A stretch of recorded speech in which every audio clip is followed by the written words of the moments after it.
তুমি কি আর কখনো মানুষ হবা না? তুমি এই এক শার্ট পরে আর কতদিন আসবে আমার সাথে দেখা করতে? কি কারণে? আমার আর শার্ট নেই। ও আচ্ছা, তুমি কি চাকরি টাকরি কিছু জোগাড় করবা না? তোমার জন্য আর কতদিন অপেক্ষা করবো বলো? কতদিন? আর বেশি দিন না। আমি যদি অন্য কারো বউ হয়ে যাই, তুমি সেটা সহ্য করতে পারবে?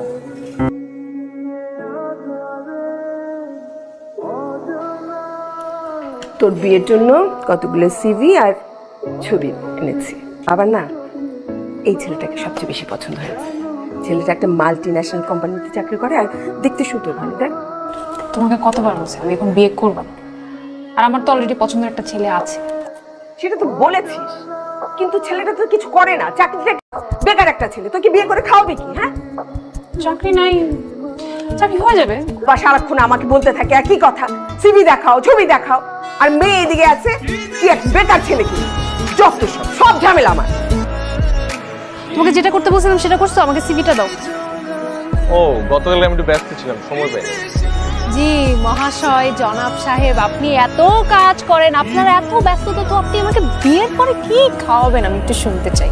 আমি কেন তোমাকে খাওয়াবো? বিয়ে করলে খাওয়াতে হবে না? ডায়েট করবা, তুমি শশা খেয়ে সারাদিন পার করে দিবা। আচ্ছা আচ্ছা, এই কথাটা আপনি আমার মাকে যেয়ে বলতে পারবেন? অবশ্যই পারবো, আলবাত পারবো। ও আচ্ছা, তাহলে কবে যাচ্ছেন? আমি কবে অ্যাপয়েন্টমেন্ট নিচ্ছি আমার মার সাথে? ফোন দিছো কেন? আমি তোমাকে মানা করছি না ফোন দিব না। আচ্ছা না, শোনো শোনো, তোমার সাথে আমার খুব ইম্পর্টেন্ট কথা আছে। কালকে একটু দেখা করো, একটা গুড নিউজ আছে। কি গুড নিউজ? সেটা আমি দেখা হলেই বলবো। আজকে সূর্য কোন দিকে উঠেছে? ফুল, আবার পাঞ্জাবি পরে আসছো, ঘটনা কি? ফারা আসলে বিয়ে করতে যাচ্ছে না, এখন বিয়ে করতে যাচ্ছে না। জিহান ছেলেটা অনেক ভালো, এরকম ছেলে আজকাল পাওয়া যায় না। ওর নিজের একটা পছন্দ আছে, পোস্ট গ্রাজুয়েশন শেষ করে এখন চাকরির চেষ্টা করছে। এই বয়সে টুকটাক আবেগ থাকে, কিন্তু প্রশ্রয় দেওয়া ঠিক না। আবেগ দিয়ে জীবন চলে না। ডাকো। আরা আবার ডাকছে তোকে। তোমার মা বললো তুমি নাকি এখন বিয়ে করতে রাজি না। আমি আগে মাস্টার্সটা শেষ করি, তারপর বিয়ে করার কথা চিন্তা করছি। শোনো মা, এদের একটা বিয়ের বয়স আছে। মাস্টার্স তুমি বিয়ের পরেও কমপ্লিট করতে পারবে, এছাড়া অন্য কোনো ইস্যু আছে? না বলো। মেয়েকে বোঝাও জীবনটা ছেলে খেলা না। ওয়ালাইকুম সালাম। আমি গত 2 সপ্তাহ আগে আপনাদের ওই এইচআর ডিপার্টমেন্টের জন্য ইন্টারভিউ দিয়েছিলাম চাকরির জন্য। সরি স্যার, আপনাকে ইনফর্ম করা হয়নি। আমাদের লোক নিয়োগ দেওয়া হয়ে গেছে। আসসালামু আলাইকুম। ওয়ালাইকুম সালাম। আমি ফোন দিয়েছিলাম আপনাদেরকে, আপনারা ফোন ধরেন না প্রথমত, আর দ্বিতীয়ত 1 মাস হয়ে গেছে আপনাদের ওখানে চাকরি ইন্টারভিউ দিয়েছি, এখন পর্যন্ত জানার নাই কেন রেজাল্ট? ব্যস্ততার জন্য আপনাকে জানানো হয়নি। আমাদের এখানে লোক নিয়োগ দেওয়া হয়ে গেছে। ঠিক আছে না, এতটাই সিরিয়াস ছিলাম যে একটা বেকার ছেলেকে আমি বিয়ে করতে রাজি ছিলাম। বাসার কোনো প্রেশারে আমি এতদিন মানিনি। তোমাকে আমি সিভি দিতে বলছি যে আমি নিজে ড্রপ করে দিয়ে আসবো, সেটাও তুমি করো নাই। নাই, চাকরি খুঁজে দিতে চাইছি বাসায়, তুমি বলতে পারবা না, আমি বলতে পারবো না, আমি সব ব্যবস্থা করতে চাইছি, কারণ আমি তোমাকে সিরিয়াসলি ভালোবাসি দেখে। লাইফে কোনো রেসপন্সিবিলিটি কি তুমি কখনো নিতে পারবা? মনে হয় চাকরির থেকে বড় জিনিসটা হচ্ছে তোমার সেই ইচ্ছাটাই নেই। তুমি লাইফটা শুধু এনজয় করতে চাও, মজা করতে চাও, তোমার কাছে সবকিছু শুধু ফান মনে হয়, তো ফান নিয়েই থাকো। আমার রেসপন্সিবিলিটি তোমার নিতে হবে না। আমি তোমাকে এগুলো সবকিছু থেকে মুক্ত করে দিচ্ছি। আমার জন্য কেয়ার করতে হবে না, কিছুই করতে হবে না। তুমি তো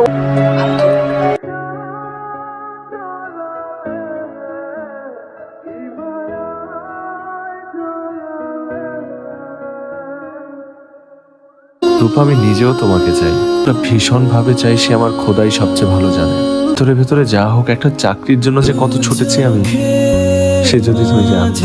এত দুষ্টমি, বাদরামো, ফাজলামো, এসব তো শুধু তোমাকে ভালো রাখার জন্য, আনন্দ দেওয়ার জন্য। আমার যন্ত্রণার এক ছিটে ফোঁটাও যেন তোমাকে স্পর্শ না করে, সেই জন্য। তোটা তুমি কখনোই জানো, কোনোদিন বুঝতেও পারবে না।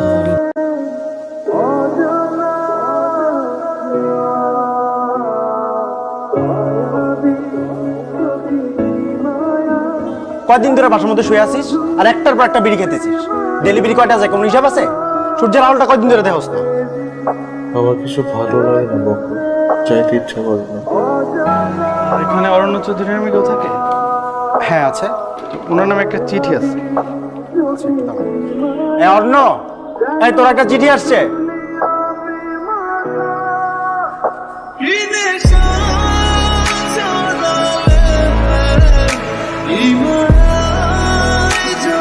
চৌধুরী।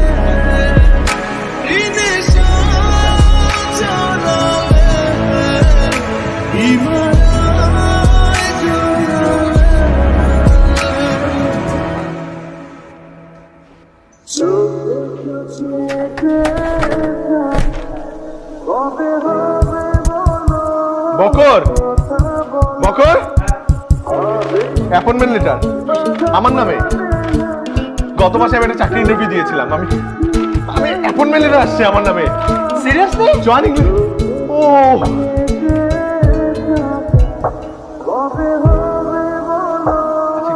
কি বার? আজকে রবিবার।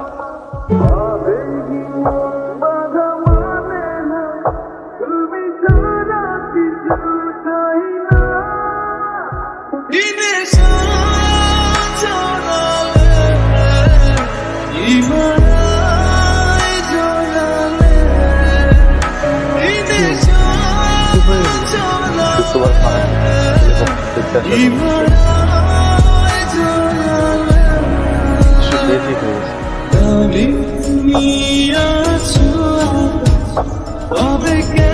যদি আর 2টা দিন আগে আসতো, 2টা দিন আগে